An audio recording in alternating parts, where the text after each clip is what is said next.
আজকে যে সাংবাদিক রশিদকে গ্রেফতার করা হয়েছে ডেভিল হান্টের কথা বলে, সব চাইতে বড় ডেভিল সিংড়ার ইউনো, সব চাইতে বড় ডেভিল সিংড়ার ওঠে, চাইতে বড় ডেভিল পুলিশের কর্মকর্তারা। সারা দেশের মানুষ তাদেরকে জুতা পিটা করেছে। সারা দেশের মানুষ এমন কোন থানা নাই ভেঙে চুরে অগ্নিসংযোগ করে লুটপাট করে নাই। পুলিশ এমন একটা ছোট জগন্নাথ প্রতিষ্ঠান যারা নিজেদের অস্ত্র পর্যন্ত রক্ষা করতে পারে নাই। আজকে সেই কুকুর আবার ঘেউ করে উঠছে, আজকেই তারা নিজেদের বাঘ মনে করতে চাইছে। প্রিয় বন্ধুগণ, আপনারা বলছেন সিংড়ার ওসির এই আব্দুর রশিদকে গ্রেফতার করেছে। আমি বলি ওসির এত সাহস নয়, এসপি সাহেবের ইন্ধনে পুলিশের উচ্চতর কর্মকর্তাদের সহযোগিতায় এই আব্দুর রশিদকে হয়রানি করা হয়েছে। মনে করেছে আব্দুর রশিদকে গ্রেফতার করলে অন্যান্য সাংবাদিকরা বোধহয় ভয় করবে।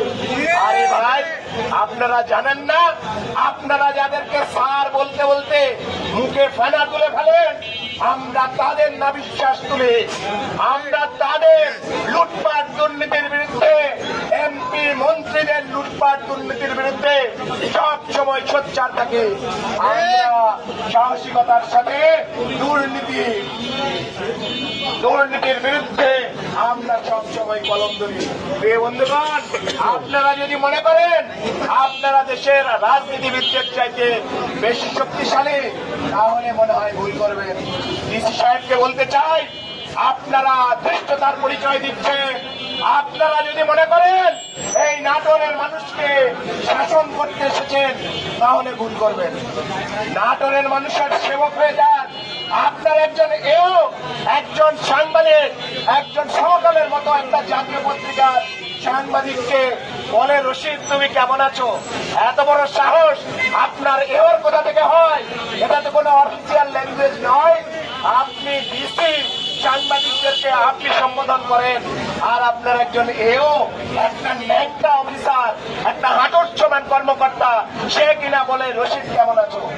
এত বড় বেয়াদবি করার পরেও এই সিংড়ার এখনো কিভাবে সিংড়ায় কর্মরত আছে?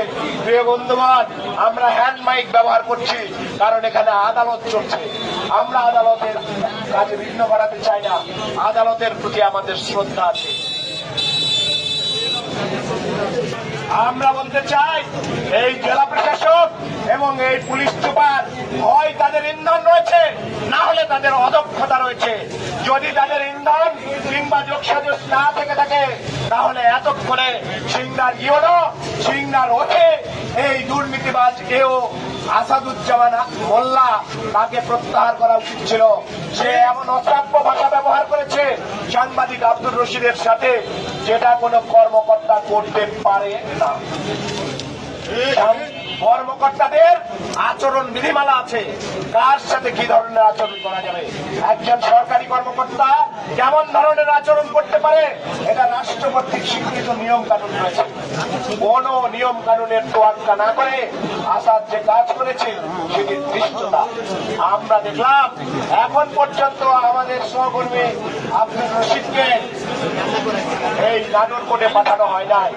এইটা আরেকটা ধৃষ্টতা বলে আমরা মনে করি। বন্ধুগণ, আমরা চ্যালেঞ্জ দিতে প্রস্তুত আছি। নাটোরের সাংবাদিকরা ময়দান ছেড়ে পালিয়ে যাওয়া কোন সাংবাদিক নয়। নাটোরের সাংবাদিকরা শেষ শক্তবিন্দু থাকা পর্যন্ত এই মাঠে লড়াই করবে, কলম ধরবে, তোমাদের দুর্নীতির মুখোশ খুলে দেওয়া হবে। আমরা দেখেছি আপনারা কিভাবে থানাগুলোতে আসামিদেরকে নিয়ে এসে নির্যাতন করেন। সব সময় আমরা অনেক প্রতিবেদন আমরা প্রতিদিন করি, সকল বিষয় আমরা তুলে ধরতে পারি না। কিন্তু আজকে থেকে আমরা বলতে চাই, প্রশাসনের কর্মকর্তারা, আপনারা যদি আমাদের সাথে লড়াই করতে চান, তাহলে আমরা তৈরি আছি। আসেন, আমরা ময়দানে মোকাবেলা করব। আপনাদের সমস্ত মুখোশ আমরা উন্মোচন করে দিব। আপনাদের কত ক্ষমতা আমরা কিন্তু জানি। আপনারা এই দুর্নীতিবাজ রাজনীতিবিদদের হেলোতেই আপনারা কিন্তু কাজ হয়ে যান। আপনারা কিন্তু কোনো দুর্নীতি এখন পর্যন্ত বন্ধ করতে পারেন নাই। আপনারা ক্ষমতা দেখান সাংবাদিকদেরকে, কত ক্ষমতা আপনাদের। আসেন না আইনের শাসন প্রতিষ্ঠা আসেন, দেখি দেশের সুশাসন প্রতিষ্ঠা। আপনারা দুর্নীতিবাজ রাজনীতিবিদদের কথা অন্যায় দুর্নীতি বন্ধ করতে পারেন না। আপনাদের দুটোর জোর নাই, আপনারা না, আপনারা অযোগ্য অফিসার জন্য চলেন, আইনের উপরে দেশ পরিচালনা করেন না। সেজন্য আমরা বলতে চাই যে আপনাদের শুভবুদ্ধির উদয় হওয়ার এখনই সময়। আপনারা যদি সাংবাদিকদের